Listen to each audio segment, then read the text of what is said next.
All right, good morning, everybody. Welcome to the signature sales meeting. Hello to all of you at home that are sitting there not having this amazing breakfast with toast this morning. That's right, folks.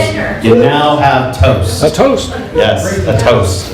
So we've got a lot of information to get through and a very special guest that is going to share with us some information people are dying to hear about. It's a probate meeting. You'll get that later. So first off, we're going to start off with Janet. Janet has some Janet stuff. Give it up for Janet. Janet. And my stuff. Okay, good morning. So this Thursday in the Spanish Ridge Southwest office is going to be our annual White Elephant Potluck Brunch. Everyone is invited. It doesn't matter what office you're in. Bring a gift, wrapped, no name, around $25, and bring a brunch dish to share. $25. Alcohol. You bring whatever you want. $25, it's alcohol. Bailey's seems to be the most popular gift every single year. And then also, if you come, please bring something we're having a drive for the rescue mission. There's a box in the lobby. Bring a non-perishable food item or a coat, and a toy, your choice. And then on Friday, December 16th, 5 o'clock, Green Valley is having their holiday party. It's going to be an ugly sweater party and a white elephant gift exchange at Green Valley. Saturday, December 17th at 5 o'clock at the Northwest office, all the West Side offices are invited to that office for our holiday party. The attire is festive, and there will be no white elephant exchange because we're doing that here on Thursday. And that's all I have. Thank you. Festive and ugly sweater. Festive is more dressed up. Yeah. It's Christmas. It's ugly sweater. I got you. So a dress. The more ugly, the more festive. Yeah, the more ugly, the more festive, yeah. Are you wearing your onesie? Maybe. He doesn't Maybe. fit into it Waiting for anymore. that. No one asked you. All right, Lois has some announcements too. Hold on 1 second. I can too fit into it, it's got a zipper. Starting to do the 2023 continuing education schedule. Just so you know, December I've got 2 classes, one tomorrow and one on the 21st here in this classroom. They're online at signatureschoolnv.com. So here's what's going to start happening in January. I'm going to add a Zoom class on Thursday mornings. The last Thursday of the month will be a Zoom CE class. Otherwise, it'll still be the 3 Wednesdays, except for the last week of January when Brandon's having his academy. And so we won't have any live classes that week, but I will have a Zoom class on Thursday of that week. This is January. All right, so keep your eyes peeled for these. It'll be updated on the website as each month approaches, and I'm working on the rest of the year. Thank you, Lois. If you don't know, Lois makes the best pancakes in town, because everyone's been talking about them. I'm sorry I missed them. I've never missed a pancake in my life. Okay, so next up, we have Shelly P. with Prosperity with some loan info. Happy Tuesday, everyone. Happy Tuesday. So, have you guys heard that the loan limits have gone up? Yes. So I wanted to display them all for you so you can see. For FHA financing, we're up to $472,000. Up from, what was our original one? 456. It's irrelevant. Can't keep up. Yeah.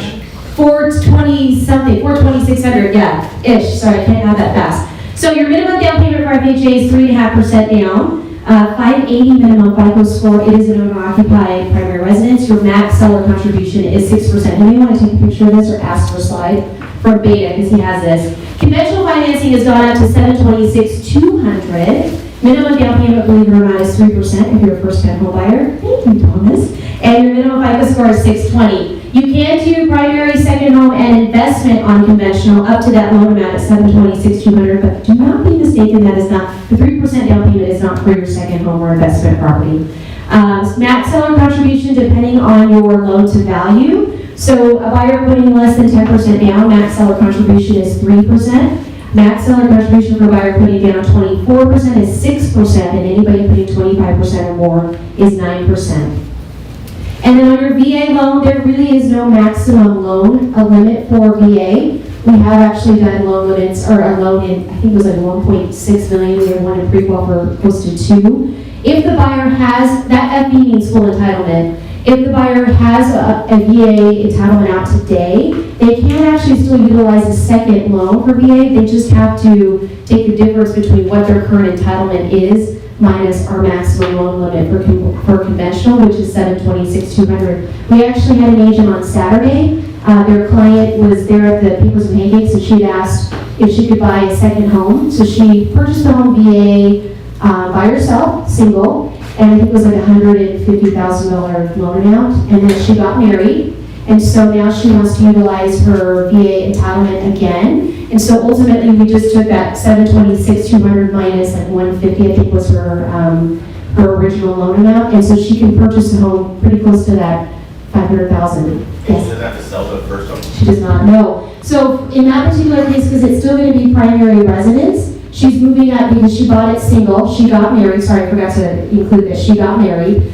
And so they're now going to be buying a home together. So they're married. The spouse is going to be on there. They're going to be looking for a bigger home. So that is one way that you can take advantage of a second VA loan, even though you haven't sold your other VA property. Does that make sense to everybody? Did marriage have to happen, or did it just have to be move up? Like if she Move bought up. 150, she was moving up, she was never married, but she wanted to buy a big Same, one. yeah, so let's say that, I think it actually was a condo. So it was a condo and she just outgrew that, but she's gonna move into single family because dog, whatever the case may be, wants bigger space for the pet, whatever. As long as it makes sense that they're gonna be buying as primary residence, she could still do that with using her entitlement at the zero down payment. It just has to be, again, that difference between, they're telling me to move on, huh, Petra? The difference between that and your maximum conforming loan limit. So yeah, definitely get with one of us if you have any questions on that. Because you do not have to, your VA borrowers, they don't have to just be in their one loan. They can actually use that loan again. Or they can, if they have a loan today, if they have an entitlement, they can still use that as well. Yeah. But she still can't rent out the condo, right? Technically she could, yeah. She could, yeah. Great question. Yeah, she was actually going to do that in the scenario that I just spoke about. She's going to rent that property that she has today, and then the two of them are going to move into a home. Without having to refinance it either, right? Without, yeah. She'll have 2 VA entitlements, yeah, but she has enough, so she can't exceed $726,200 today. Great question. The key is they have to have a reason for the other. 100%, yeah. It has to still be primary residence. It can't be like lateral. So she couldn't have bought a 3-bedroom, 2-bath flat 2 years ago and then go to find another 2-bedroom, 3-bedroom, 2-bath today. You know what I mean? It has to make sense for the motivation still to be her primary residence. It's a transfer order condition too. So if she transfers from, I have a client who transferred from North Carolina, had a $200,000 house in North Carolina and had to be transferred to Las Vegas. Yeah. She moved across country and became her new primary, and she was able to buy both with her loan. That's the number one reason they did that, is so that they didn't penalize our veterans or our military because they are being transferred, I think it's called PSC, to different states. So it allows them still to take advantage of the financing. Cool? All right. Any questions on the loan limits?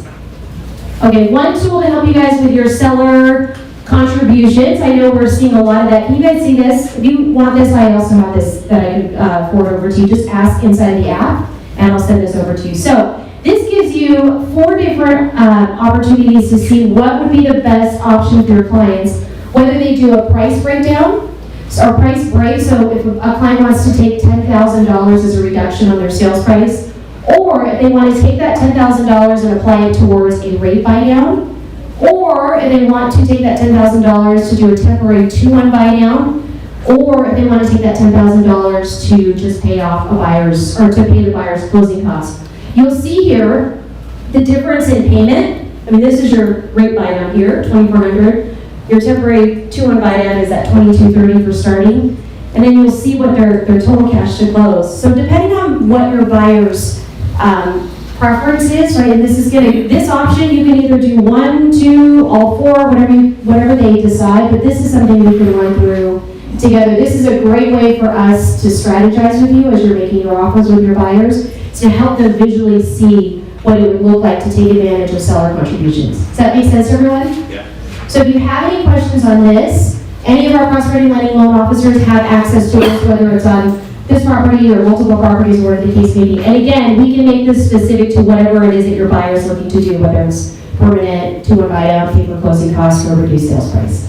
Any questions on this? All right, you guys have a great week. Get up, Shelley. Okay, so real quick, we're gonna go through some wants and needs, talk about that brand new listing you have that no one else has, the one that we just have to buy, or that buyer that just can't find anything that they like. Who has a want and need? I guess I'm the one with a want and need. Oh, there you go. Oh, yeah. Good morning. We have a single story in Sun City Anthem, 3 bedrooms. It's 509. The nicest Anthem piece. Yes, it's beautiful. It is really nice because it is a 3 bedroom. A lot of them over there are 2 bedrooms. We also have a single story off 89123. That also has 3 bedrooms. It's updated, and it also has an above ground pool. So we have single stories, so a lot of people are looking for single stories right now, so it's a good time to buy. Call us, please. Anybody else? Going once? Going twice? Sold. Okay, perfect. Last thing I have is a broker announcement. So who right now is actually out there writing offers that are offering, either asking for closing costs or getting offers from people asking for closing costs? Anybody? Yeah? Okay. So one thing, if I ask a seller for $10,000 in closing costs for my buyer, and they only use $8,000, where does the other $2,000 go?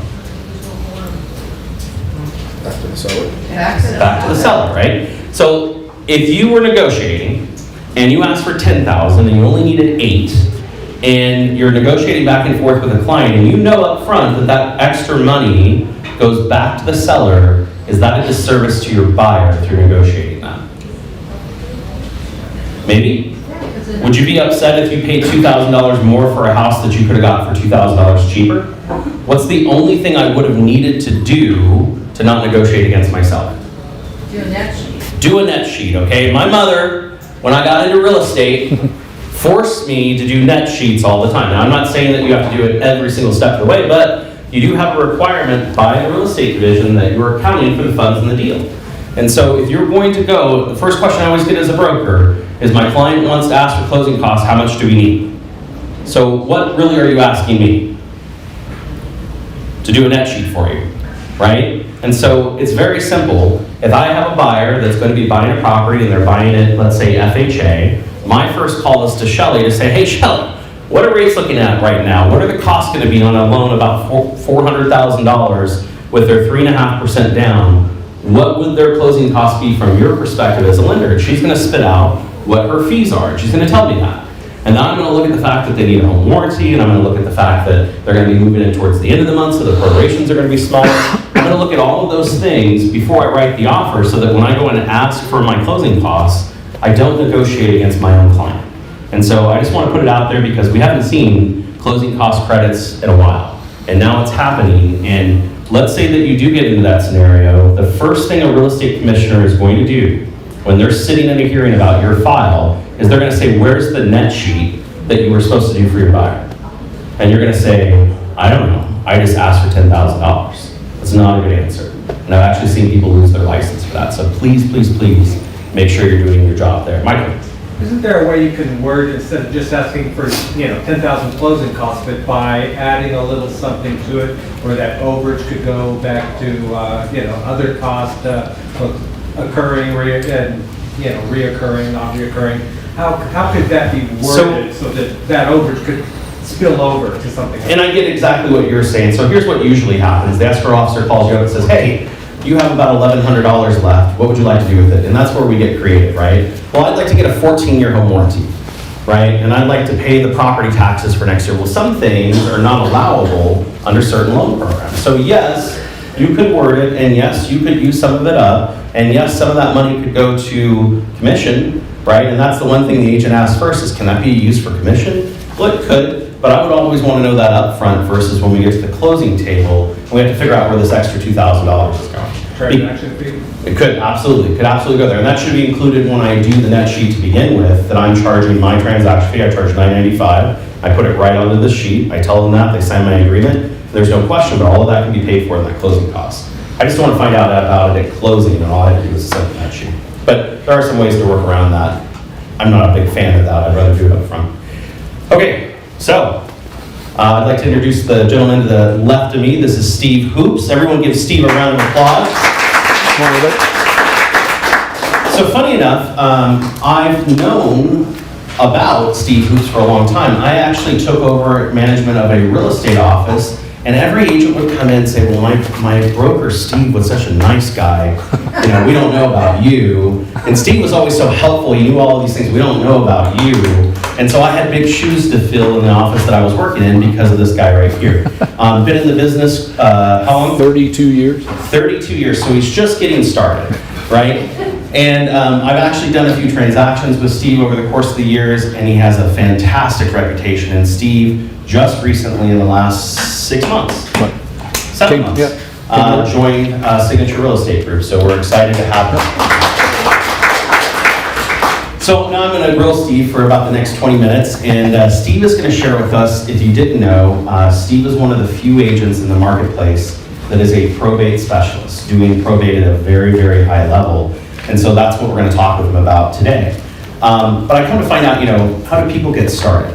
And so Steve, I'm going to ask you, tell us how you got started in the real estate business and what led you to it. My grandmother was a big influence on me as far as getting in the real estate business. She moved out here in the early 1950s, I guess, and went to work. Everybody know the name Thomas and Mack?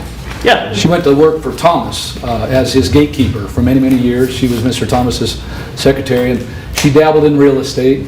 And she told me about a transaction she had. She sold a trailer park that used to be on Spring Mountain, these railroad tracks that go over to the strip, and there's this trailer park on the left-hand side. And she sold that trailer park, and back in the 60s, she made like $7,000 or $8,000. And I was captivated by that point.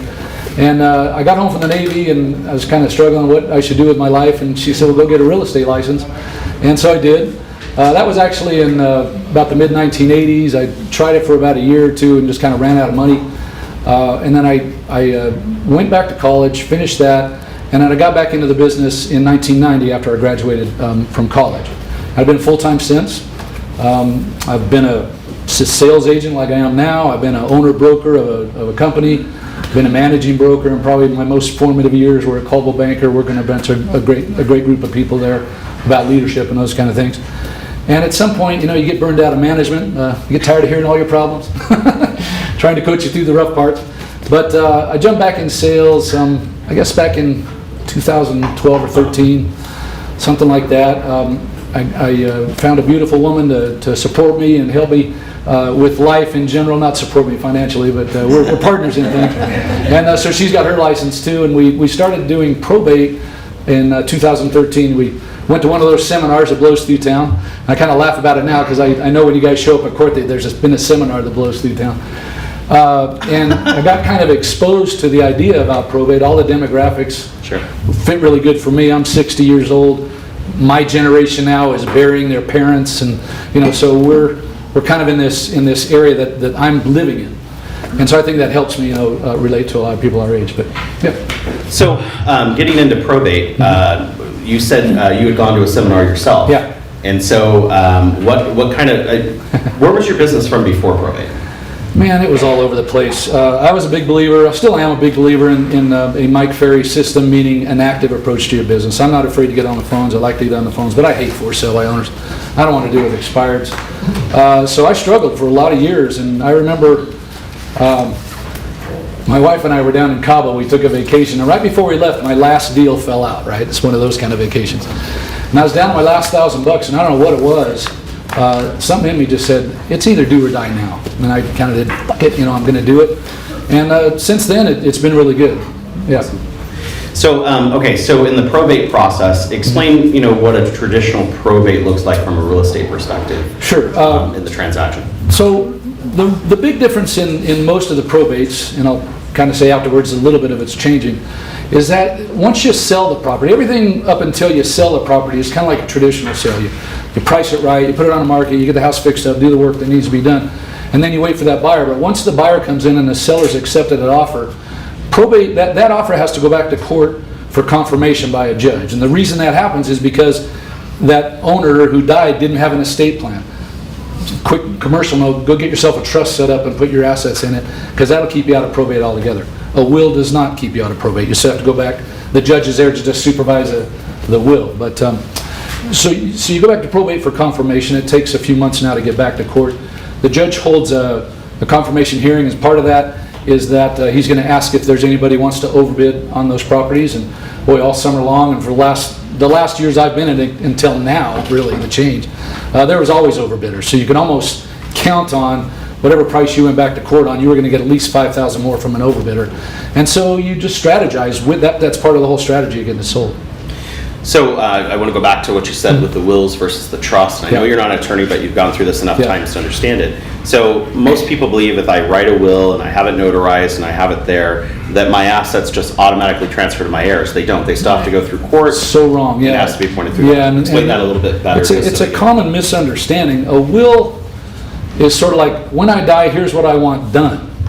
And they name a person to do it and everything, but a will can be contested by a lot of different people within the family and even people outside the family that may have a standing, including creditors and all the rest. So a will in and of itself still needs to be, let's call it, supervised by the court. And that's what the judge's job is. He'll say, okay, we recognize the will. It has all the particular components a will has to have. It says here, here, and here that this person's supposed to be in charge, and this is supposed to be what's done. And so the judge just sort of supervises how that happens. If there's anything that goes aside from that, the judge will say, no, it has to be this way or that way, or they'll allow it unless somebody objects. So if I don't have a will and I don't have a trust, what happens with my property when I die on average that you've seen through the process? If you have relatives, somebody's going to step up and... Some of them here today. Yeah, you could be, yeah. Somebody will step up and offer to be the administrator of the estate. They can do that with or without an attorney. I would recommend definitely you go with an attorney in that case for sure.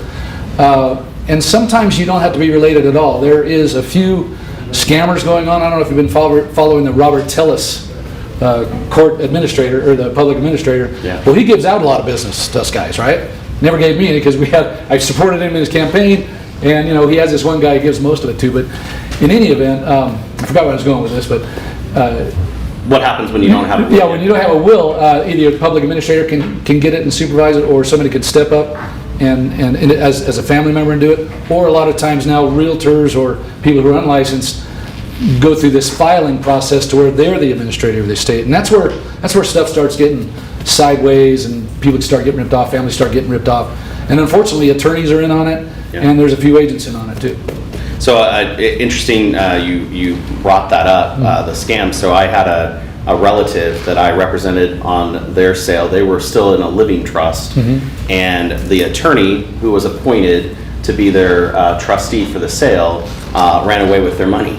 It was a big scandal that happened. We had no idea about any of it. We didn't transfer the money, escrow did, and I think he got $15 million. Is that Graham? Yeah, Graham. Graham. And so even in the process, and he was a go-to person from the courts that they would always appoint as an attorney, long-standing attorney that they would appoint to do that. So it's crazy to think that someone would take advantage of it. If it's one thing that I've learned in this, I mean, I still do. I mean, have respect for attorneys, but they're just like you and me. We have bad days and good days. There's good ones and bad ones.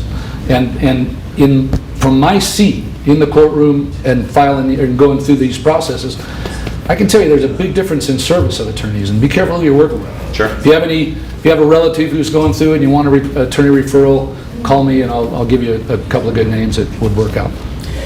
So I have a property in a trust. I can completely go through the process. My trust maintains the property in its presence. It maintains it for my heirs. I don't have to worry about dealing with any of those other items, and so it's a better idea to have. You should never end up even near the court if you have a trust. So okay, let's step back to. Can I say one thing? Yeah, please. If your clients have refinanced their home, they need to put it back into the trust, and that's a big thing that a lot of probate cases end up in court for that simple matter of, we're just here to probate it, to put it back in the trust. it's a silly mistake that is easily fixed, but it does cost you money to go back to court and just do that. Probably $1,500 just to do that. Wow, good point. Okay, so let's talk about the listing process. You, and I agreed with Steve that he would tell us everything about probate except how he makes the magic happen. All right, so he's not going to tell you how he gets all of his clients, but he's going to tell you the process he goes through with them. But you get a probate listing opportunity. What does that look like, and what steps do you take to protect yourself, the company, everything else? So I brought some of our brochures, and you guys can just pass them around, take a look at them. Our process starts with a letter to what's called the PRs, we call them, the personal representatives, which can be the executor, the administrator, those kind of things. We send a letter with this brochure, and then we start talking to them. The way we gather our leads, I am able to sort of mine them a little bit, and I try to go after the more higher end stuff just because it pays more. So Good with those, plan. yeah, I figured out the higher ones pay. But so with those folks, I have a telephone call campaign, a follow-up campaign. If they give me any kind of inkling that they're interested in listing it or they will be listing it, they'll get a one-page CMA summary that kind of tells them what the property's worth. And again, every time we're pitching our services and offering the services that they might need. So what's interesting about all of this is a lot of the stuff that you've already shared, a lot of it is a matter of public record in some cases. Yep. And so you market this like a database. Even though you don't like expireds and FSBOs, because of the problems that they have, they've been listed, they have personal attachments, they aren't realistic about things. It's like going back to a short sale market. They have no personal attachment really to a lot of I don't like for sale by owners and expireds because that's very competitive, and there's some very good agents out there. And I'm not saying they're great agents in real estate; they're great salespeople. You know, they've got all the silver tongue stuff that I just can't do it on a consistent basis. But I am a good prospector for probate. Yeah. Now your question was what? No, so damn, now I forgot. I know. This is what age does to you. I was going to the point of you're working this group of people in a network. Oh, and right. You're following up with them. Yeah. You're mailing to them. Yeah. You're calling them. Yeah. And so how long does it usually take? Like I worked all day yesterday because we're going out of town. I sent a bunch of CMAs out. We probably did 30 CMAs that went out to all the approvals that are going to happen in the month of December. And usually I would do that during the week, like Friday's hearings, I'm on the phone calling people that are being heard on Friday, because after Friday they can do something, right? Up until that point, they can't. And they've been waiting about 4 months to get there. So we call them and hope to get an appointment. If we get an appointment, we meet them out at the property. We just kind of do your standard listing presentation. We have some specific services unique to probate that I highlight, and on that brochure on the very front page is a QR code. You can view all our reviews on Zillow.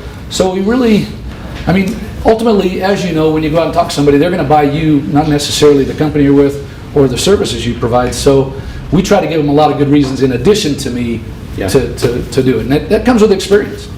So I like that you said that. They're buying you, the service you. So the experience level you have, the reviews that you have, the experience in that piece of the industry, for someone who's looking to sell their home through probate, you're an obvious choice. Without sounding arrogant or egotistical, I know what I'm doing with that, and I'll measure my experience up with anybody.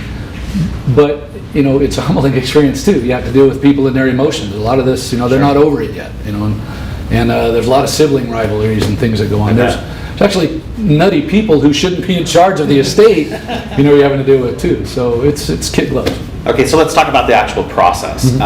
So I create a listing agreement like I would on a regular listing. The only thing that we've seemed to run into problems with is people not picking the right seller or the right name for the seller or the right entity and who signs for it. Right. How do you figure out who that is through your process? So the order, once an estate receives an order on their petition to administer the estate, there's going to be a person in charge there. And just because of the limitations on our own documents, I usually put their name and then dash administrator, executor, whatever it is. The title company is going to have more detailed language about what they have them sign on the deed, but it's mostly their name and then what capacity they hold to administer. It's a lot more to sign when you own a trust. You're trustee of the such and such trust. You have to go out. So commissions in probate are actually in statute. In some cases, if you're representing a buyer that offers on a probate and you go to court and you get outbid, you still get a portion of the commission. Yeah, that was a nice surprise when I found out early on. If I'm going back to court for one of my listings and there's another agent who's brought the buyer, and that buyer gets overbid by another buyer who's represented by the agent, those two buyer's agents split the buyer's brokerage commission only on a probate, not guardianship, which is another kind of angle of this thing. And that statute, that's a statute. We're covered with that. yeah, it's the law. Yeah. So he can say it that way. Yeah. What about your side of it? Do you get a lot of argument or pushback fighting for your commission in probate? Not as much as I expected. You know, you sort of expect, wow, they're trying to guard every dollar and all that, and certainly that's prudent. I wouldn't blame them at all, and it wouldn't be my commission ever that stands in the way of their getting the job done. But when you specialize, you can charge. Yeah. And man, I had the greatest analogy. The other day I was driving down the street and some numbskull had taken all these beautiful trees, and trimmed them up for the winter, but he just cut them down to basically the stumps. And I thought, well, there's a difference between a specialist and somebody who doesn't know how to cut trees. So, it's one of those things. When you have to go through probate, as a listing agent and you're a buyer's agent, I need to let you and your buyer know, hey, this is contingent on a pretty big step. And so we do that in writing, and we do that through documents that I've created that are kind of proprietary documents to our business, our practice in general, that cover all those disclosures. In fact, I learned from an attorney this year that instead of providing you an addendum to a purchase agreement about the probate, we actually give you an automatic counteroffer. And the legal note with that was addendums can be argued, and they didn't know this.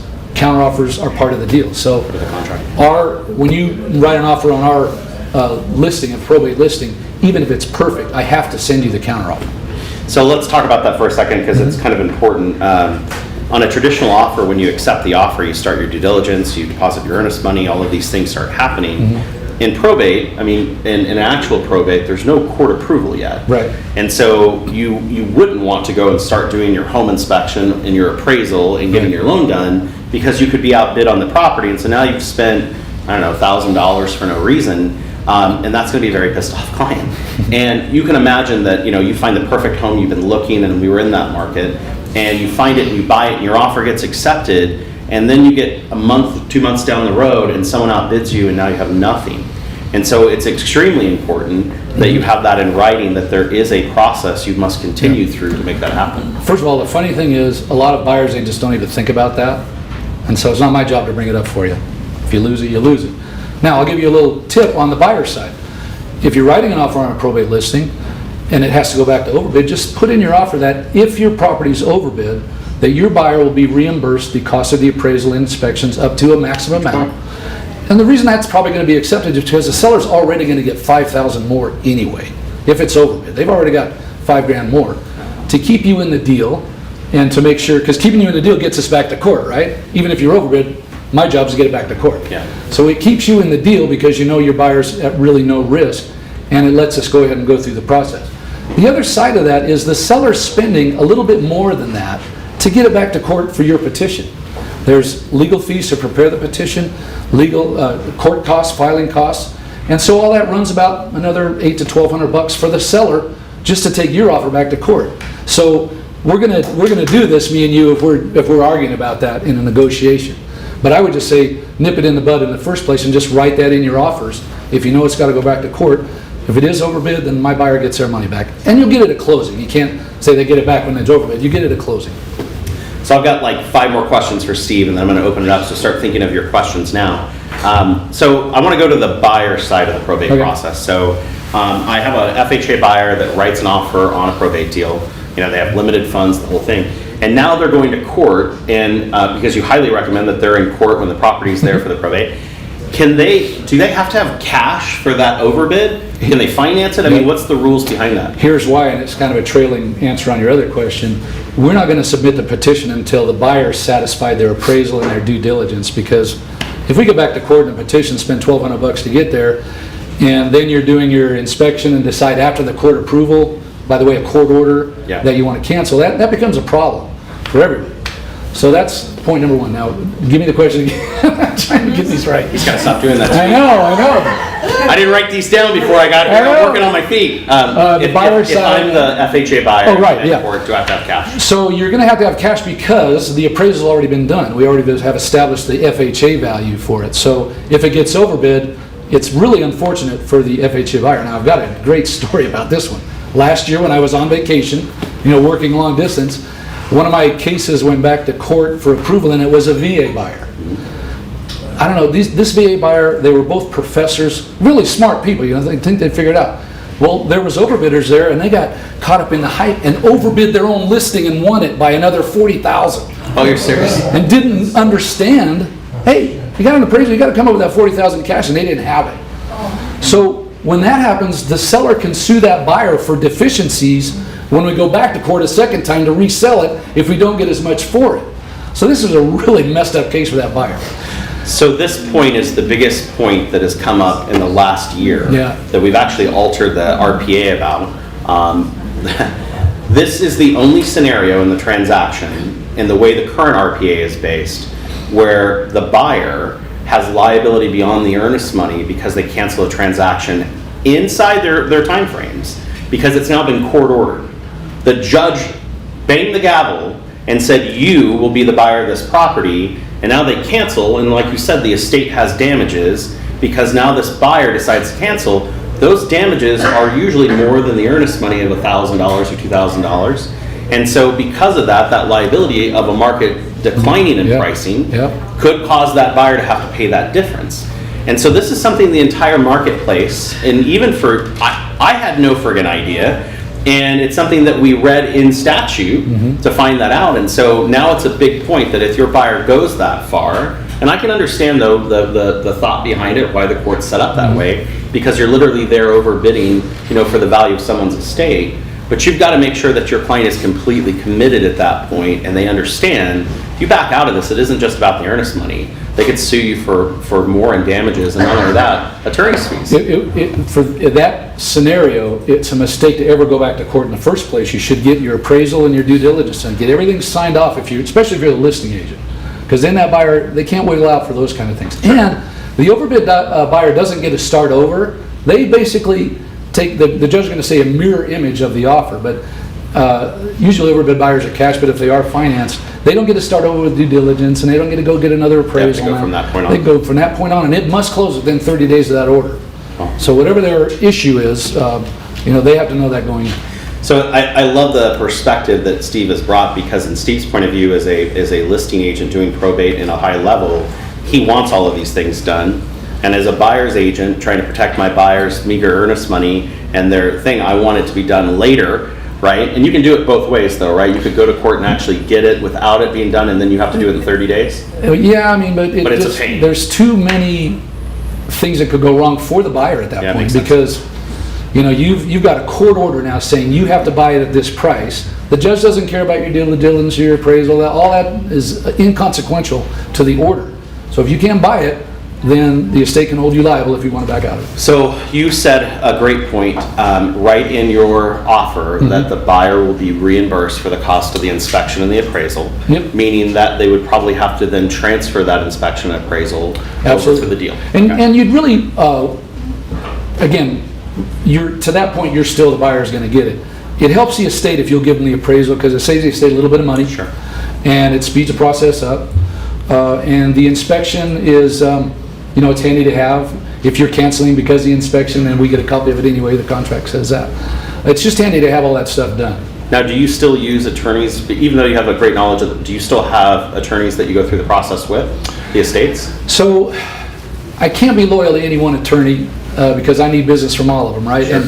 And here's the one thing I learned the hard way when I first got through this probate seminar. I was going to be the attorney guy, right? Attorneys don't like us anyway. And if you show up with an attorney, hey, I'm here to talk to you about your probate business, they're going to say, get out of here, kid, I don't need you. You've got to prove yourself. And the way I did it in the beginning, I just was a face in court every Friday.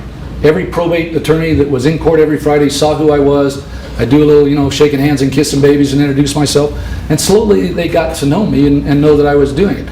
Then when they see me up there for overbids and they see me in the process, they're seeing that I'm getting the job done too. I'm really excited about 2023 because I think that's where a lot of our business is going to come from now. We're working attorneys for referrals, and they'll say, well, you don't get referrals because you don't give them. And my rebuttal to that is, they're already listed as far as. He was going to say dead. No, I mean, the way we get our leads, they've already filed a petition. They've either already got an attorney or they're what they call sole per, which is kind of like a forced sale by owner who's representing themselves. And I've even offered attorneys, let me give you this list of pro pers because I've got 30 or 40 of them. Yeah. Attorneys can't prospect like we do. It's illegal. Well, it's unethical, I guess. It's against their rules. So it's kind of a catch-22. You have to make them feel good. You got to provide the attorney great service in addition to the client. Communicate with everybody. Anything good that you do that saves them money or saves them time, make sure they all know about it. Hey, I just want to let you know this happened and I did that. This happened and I did that. Because if you don't tooteth your own horn, nobody will tooteth it for you. Great Hamburg statement. Sounds like something Tom would say. Okay, so my last question is this. I've always felt in my business that everyone always tries to grab all the commission, and they got to control everything that goes on, and it's my client, instead of thinking about what's best for the client. Mm-hmm. And so I've changed my thinking and my business and my strategy to look and say, I'd rather get a referral fee and have an extremely happy client that returns business than to screw up a deal that causes them massive liability. Right. So if I'm an agent here in the office, or anywhere if you're listening, and I would like you to help me take my client through the probate process, mm-hmm. do you do that? Is it something that we could negotiate? Yeah, I'd be happy to do that. It depends on the level of involvement. If you just want me to show up on your appointment and kind of explain the process, and this would be assuming they have an attorney who's going to be involved in it all the way. We can just talk about that. If you want to use our forms and have me help you work through this and develop strategies for you, yeah, we can work out a referral agreement. Because of the speciality and the work that's gone into the stuff we're going to provide, it'd probably be more like 30% referral versus a 25. And at the beginning of next year, when we get back from our vacation, I'm actually going to consider bringing somebody on board with us. So if anybody out there in the Wonderland is interested in doing probate, learning it, it's not going to be easy. I'm going to require you to actually talk to people, and you're going to be cutting your teeth on the telephone most of the time until you learn how to do it. But I'll tell you this, those of you who know how to talk to people are going to go a lot farther than those of you who don't. It's very frustrating for me as a busy agent now. I wasn't always busy, but as a busy agent now, and I understand how Tom felt in the foreclosure days. I get a text, is any offers on the property? And then it goes further. Will your seller take blah, blah, blah? Really? We're going to negotiate by text? No, it's not going to happen. So the practice of getting on the phone is really helpful for you. You have to have conversations. You have to banter back and forth. You have to close for that appointment. And these are all sales skills that are going to make you a lot of money in this business. You got to connect the dots. The first dot is the skill of doing it. The second dot is the fear, getting over the fear of doing it. Yeah. Questions for Steve? Let me open it up. Anyone? Michael? Yes, sir. What about when you have some, tenants in common and one of them dies and of course they have heirs? How does that usually work out in a probate situation? The tenants, let's say it's a 50%. Let me just repeat that. Yeah, sorry. So Michael's point was you have two people that have a property. They're both owners of the property, and one of them dies without a will and their ownership interest of that property. How do you get through that in a probate scenario? So the key was they're tenants in common and not joint tenants. Joint tenants, obviously, they just file a death statement. But a tenant in common, the tenant's heirs or their estate is going to get their 50% share. And to be honest with you, after all these years, when the 50% share goes up for sale, and it does in these corporate courts, I'm still not sure what happens in the end. I mean, how does this 50% share that's valued at this and gets overbid to that, does that make this guy's 50% share worth the same amount? Or it's confusing to me. But to answer your question, just that estate's share of the property will be sold, and the smartest thing is to sell it to the co-owner. Sometimes that's not possible. They don't have the money. What about doing? I've never seen it, but I've heard that this is possible, where you do deed upon death. That's for joint tenants. Okay. Not affidavit of termination of joint tenancy is what I was talking about. Your deed upon death has something to do with there's a deed upon death recorded on the property, I believe, a title question. That'd be more of a title question. Okay. Annie, on Grand Probate. First off, I have worked with Steve before. Oh, yeah? Yes. What's your And name? she still came to the meeting. And he actually was very helpful throughout the whole process. Which property was it, you remember? Some of it better. You remember the address or the street name? Yeah, it was Green Tortoise, 77. Green Tortoise, a long time ago, huh? Yeah, it was like 2019. Yeah, wow. But he was really helpful throughout the whole process, and we did have to go to court. My client did show up in court. She was able to get it, like there was a little bit of a dispute that happened, but then she was able to get it and actually cried. It was a whole big deal. But he was helpful throughout the whole process. So I really appreciate Thank you. that. Glad I was. Not everybody says it. And then the other thing is, what's the time frame on probate right now? Okay, so right now in the traditional sense, there's a summary and general administration, those kind of things. Those are taking, like when we file a petition for a sale, those usually take about 4 months to get to court. So what's happened, there's now a new judge in charge. The last judge retired at the end of the year and they've been struggling with their replacement. So now they got the permanent guy. And he actually put out a memo a couple of weeks ago that says that if your petition to confirm the sale, once it's in for 28 days, it'll get the first Friday after that. Wow. So that's going to speed things up by a long shot. So that's the traditional sale. The other thing that a lot of attorneys are doing now is what's called independent administration. And I don't have enough knowledge of it to tell you what exactly qualifies, but it's basically a scenario where you don't have to go back to court to confirm the sale. And the way the attorney population is pushing this, it evidently is something that is pretty easily done. If you got a lot of errors, a lot of challenges, and those kind of things, probably not a case for it. But for the most part, these attorneys are pushing these through as independent administration for the time problems involved, especially with interest rates and everything, the market changing. So that would be about 35 days plus the 30 days to Yeah, I close. mean, it's just now starting to kick in. But like we had a filing on our townhome, I think it was like maybe a week and a half ago, and we got booked for January 6th. I mean, we're all doing cartwheels in the parking lot for that. That was exciting, you know. So I thought it was going to be March. And that brings up a good point, and I've seen this a lot, and it's usually newer agents that don't know the word probate, but they write an offer on a probate to close in 3 or 4 weeks. Yeah. You know, that's not going to happen, right? So make sure Or that the you're not. investors that say, we can Yeah. close in 10 days, isn't that important to your Great, client? That's great. So you put upon approval, 3 to 4 weeks upon court approval. Yeah, you could, yeah. I understand our ultimate goal is to get a sale to the buyer, of course, but I hear that a lot of times when you go to court, you do get outbid, like you said, there's lots of people that do want to overbid on the house to Yeah. get it. I've heard that if you go through all those months of work, is it true that you can still be compensated for, as the realtor, for all that work and effort, even if you get outbid? If you're the buyer's agent and you're outbid, you're going to split the commission with the other buyer's agent if there is one. If there isn't one, I think you just get the whole thing, but usually there's another buyer's agent. So the question came up, I don't know, a week ago, maybe 2 weeks ago. I have a buyer broker agreement with my probate buyer, and we buy a property that is an outbid of another property. Where do I get my money, even though it says the MLS, I'm getting this fee? And the point is it would come from the buyer only if their loan program allows them to pay it, but it's now a closing cost that they're gonna have to add in. And so we've had those layers kind of happen in these deals. It's very weird. Anyone else over here that has a question for Steve? Anyone in the back? I'll ask a quick one. Thomas. You can't look online and get a question. Best questions for probate. I just wanted to know, is there really any kind of benefit to a buyer purchasing probate versus going regular conventional? Like, if someone wanted to buy a probate, are they getting deals nowadays, or is it still something pretty much on market? We should Google that for sure.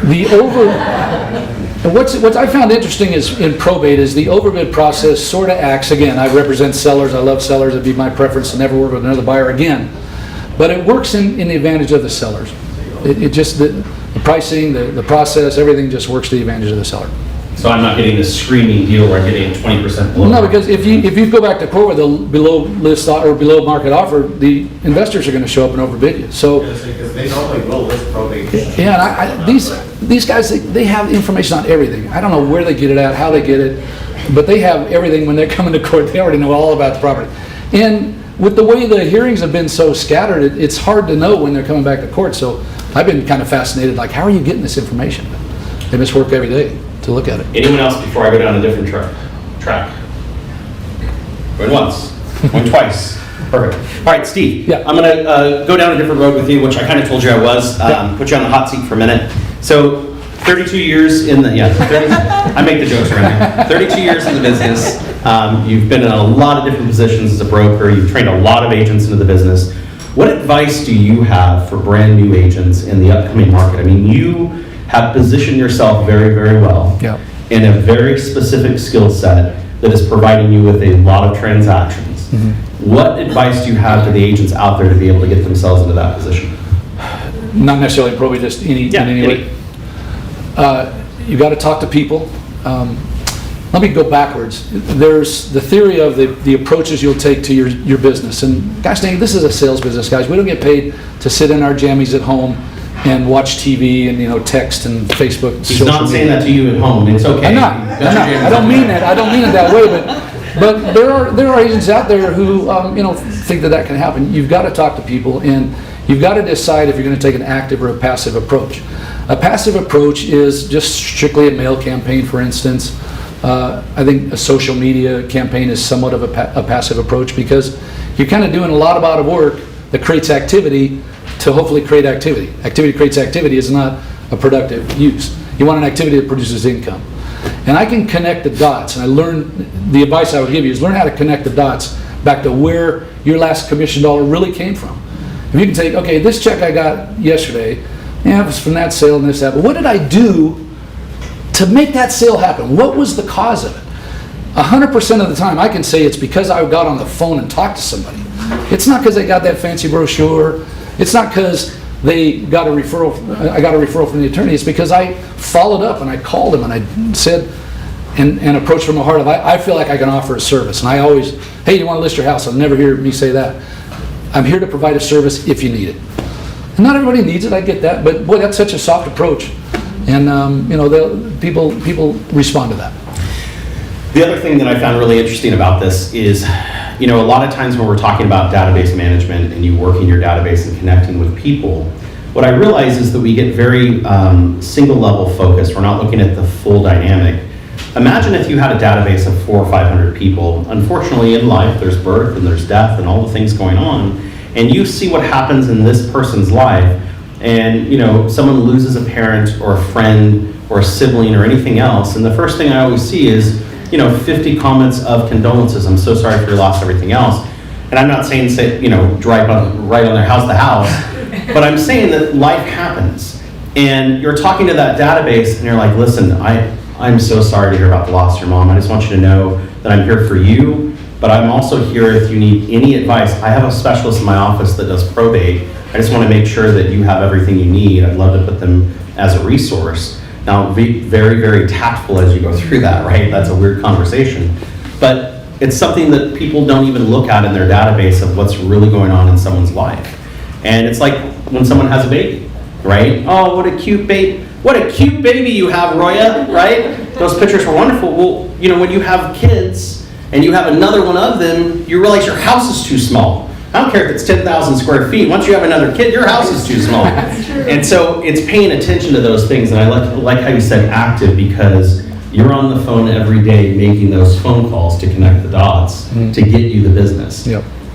I'm not asking for the secret sauce, but how long did it take you from getting in being in the courtroom to making those follow-up calls to really nailing down your strategy, and you use the CRM as well on top of it? Yeah, well, we Excel. Excel, yeah, same thing. Excel and Word. How long did it take you to kind of bridge that gap and get to a steady flow business?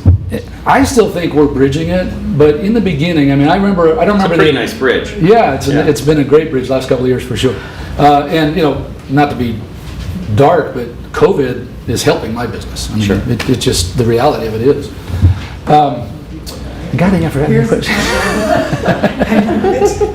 How long did it take? Oh, how long? Yeah, momentum going. Momentum was the word I think any momentum is going to take 18 months. So skip it if you think it's going to happen overnight. You get a couple of lucky breaks in that 18 months, but you got to keep doing whatever you're doing consistently, because whatever you're doing today is going to pay off 90 days from now. Whatever you didn't do today that you should have got done is going to cost you 90 days from now, and that'll extend another 30 because you're still trying to get caught up. So that's when I talk about connect the dots. You can say, this commission came from here, your natural choice would be, well, I need to do more of that. Yeah. So, Yeah, great stuff. Any final questions for Steve? And I've got some closing comments on something I else. have one other point. These probate seminars that come to town, I think they're good for information, but ultimately what I found is they try to sell you a database. And what we found, the reason we don't use them when we do it our own way, is because they sell you everybody who's filed a probate case, and you got to filter through and find those with real estate. And trust me, we got to go through hundreds of them a week to find that little nugget of gold. So their database really isn't worth the money they're going to ask you to do it. They're going to sell you a website and give you this fancy logo that says you're a certified probate real estate specialist. I got laughed at by that, by more than one attorney. They know what it is. It's worthless.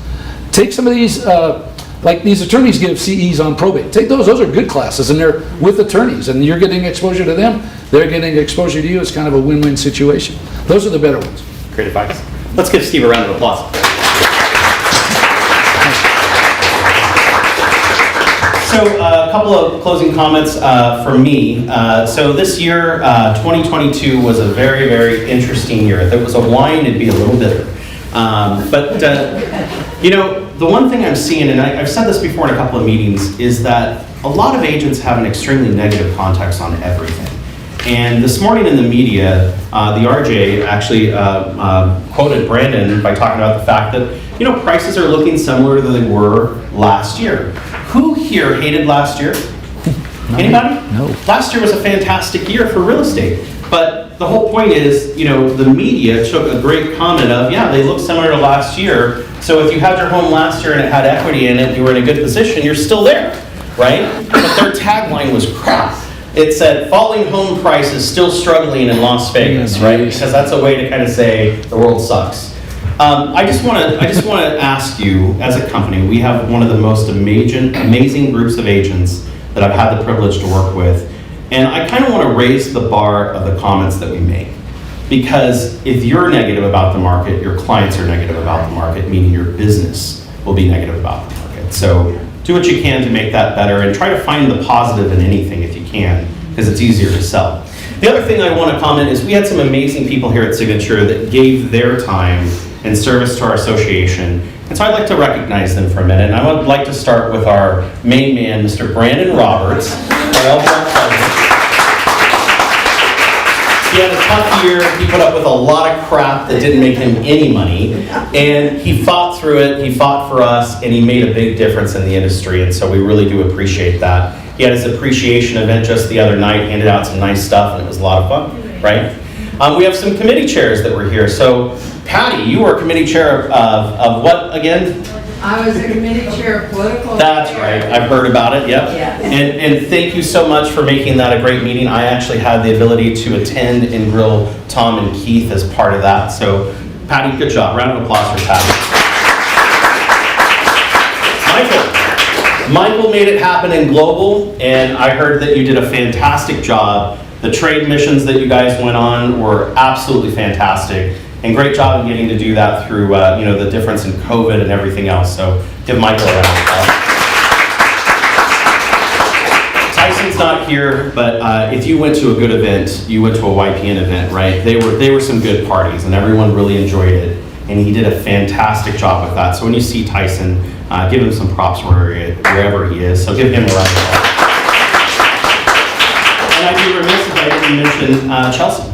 Chelsea, you did an amazing job as Vice Chair of Community Outreach. They raised more money this year, I heard, than they have in a number of previous years, and the events were top-notch, and so thank you for that. Welcome. Did I miss anybody? Annie. Stop screaming at me. Oh, that's right, you're Chair of Trends. Do you know Trends is my favorite committee, right? I just want to point out, thank you so much, because I did hear a lot of great things about the meetings, and when you have 130 people in the room, it's not easy, let me tell you. So congratulations to you, good job. Just a quick reminder, on Friday, Amy, on Friday is Tom's installation, our Tom, as state president of Nevada Realtors. So if anyone wants to head out to the M, I believe they have a few tickets left. They're $100. Listen, I would pay way more to go to a show in Vegas to see the things that Tom says, right? And so it's definitely going to be a good time, so we'd love to have you there for that. And with that, guys, thank you again, Steve, for the info. Don't forget about Steve if you have probate questions. And Jason, you have a lunch and learn on what date? Yeah, we got a lunch and learn we're doing the open house. It was so popular the first time. We're having the second one on Thursday at noon. Grab some lunch and get some tips on how to stage your open house. So Thursday at noon here at the Spanish Ridge office, they're doing their open house tips and tricks lunch and learn.